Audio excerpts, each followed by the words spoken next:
Belakangan ini ada satu pertemuan yang jujur aja bisa dibilang cukup mengejutkan. Dan pertemuan ini, wow, bisa-bisa mengubah peta teknologi dan politik global loh. Bayangin aja, Presiden Tiongkok, Xi Jinping, duduk bareng sama pemimpin oposisi Taiwan.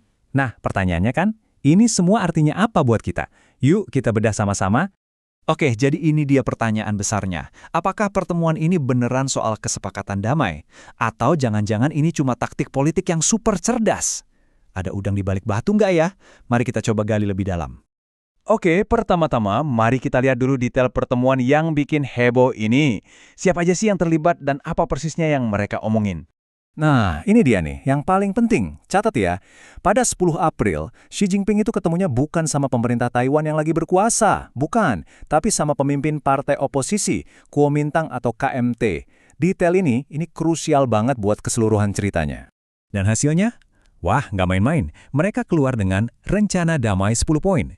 Isinya lengkap banget, mulai dari buka lagi penerbangan langsung, pariwisata, sampai impor makanan. Bahkan hiburan Taiwan boleh masuk Tiongkok lagi. Intinya sih, mereka coba bangun jembatan lewat ekonomi dan budaya dengan harapan tensi politiknya bisa turun. Tapi tentu aja kesepakatan ini nggak berdiri sendiri. Biar kita benar-benar paham sebesar apa dampaknya, kita harus ngintip dulu nih, gimana sih sebenarnya situasi politik di dalam Taiwan itu sendiri. Nah, di sini nih ceritanya jadi menarik. Partai yang bikin kesepakatan sama Tiongkok, si KMT ini, ternyata mereka kalah loh di pemilu terakhir, cuma dapat 33% suara. Kalah sama partai yang sekarang berkuasa, DPP. Jadi bisa dibilang kesepakatan ini sebenarnya nggak punya restu resmi dari pemerintah Taiwan sekarang. Jadi gini, di Taiwan itu ada dua kubu besar. Di satu sisi ada KMT, partai yang lebih senior, yang pengennya lebih dekat sama Tiongkok. Di sisi lain, ada DPP, partai yang sekarang memimpin. Nah, menurut sumber kita, DPP ini lebih condong ke Amerika Serikat dan lebih suka jaga jarak sama Tiongkok. Beda banget kan pandangannya? Terus, apa dong maunya Tiongkok? Menurut analisis sumber, ini kayak permainan catur jangka panjang. Tiongkok seolah-olah ngasih permen ekonomi buat rakyat Taiwan. Harapannya, supaya bisa memenangkan hati mereka dan ujung-ujungnya bisa mempengaruhi hasil pemilu di tahun 2028 nanti. Cerdas kan? Tapi tunggu dulu, kenapa sih Taiwan ini jadi rebutan banget? Apa yang bikin negara ini begitu penting? Jawabannya ada pada harta karun bernilai triliunan dolar yang ada di sana. Sumber kita bahkan bilang begini, semikonduktor itu adalah minyak baru. Ini bener banget, di zaman serba digital kayak sekarang, chip itu ya sama berharganya kayak minyak di masa lalu.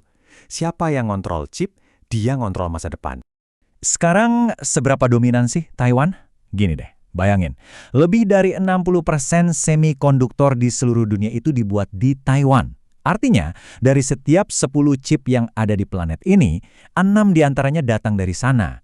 Luar biasa kan? Dan itu belum seberapa, kalau kita ngomongin chip yang paling canggih, yang dipakai buat AI, buat server super kenceng, pangsa pasar Taiwan itu gila, sampai 90%. Itu udah kayak monopoli, praktis cuma mereka yang bisa bikin. Buat Taiwan sendiri, industri ini jelas jadi tulang punggung ekonomi. Sekitar 20% dari seluruh PDB negara itu datang dari semikonduktor. Artinya, setiap $5 yang dihasilkan di Taiwan, $1 itu dari jualan chip. Gede banget. Inilah yang oleh sumber disebut sebagai perisai silikonnya Taiwan. Jadi, pabrik-pabrik chip ini bukan cuma soal duit. Mereka itu semacam jaminan keamanan. Kenapa? Karena kalau sampai pabrik-pabrik ini hancur, ekonomi seluruh dunia bisa lumpuh. Dan kalau udah begitu, mau nggak mau, Amerika Serikat pasti akan turun tangan. Terus, siapa aja yang butuh chip ini? Jawabannya hampir semua orang. Apple buat iPhone kamu, Nvidia buat kartu grafis gaming atau AI, bahkan sampai kontraktor pertahanan Amerika kayak Lockheed Martin buat sistem senjata canggih mereka, semuanya butuh pasokan chip dari Taiwan. Ketergantungan ini nyata banget. Oke, dengan semua ini, pertanyaannya sekarang, langkah Tiongkok selanjutnya apa? Nah, sumber kita memaparkan ada dua kemungkinan jalan cerita yang sangat berbeda. Strategi yang tampaknya sedang dimainkan Tiongkok sekarang adalah apa yang disebut soft power. Jadi, alih-alih pakai kekuatan militer atau invasi, mereka coba merayu Taiwan. Caranya, ya lewat insentif ekonomi dan pengaruh politik tadi, biar Taiwan mau mendekat secara damai. Jadi, kita dihadapkan pada dua persimpangan jalan. Jalan pertama, reunifikasi lewat pengaruh politik. Ini jalan damai yang disukai KMT.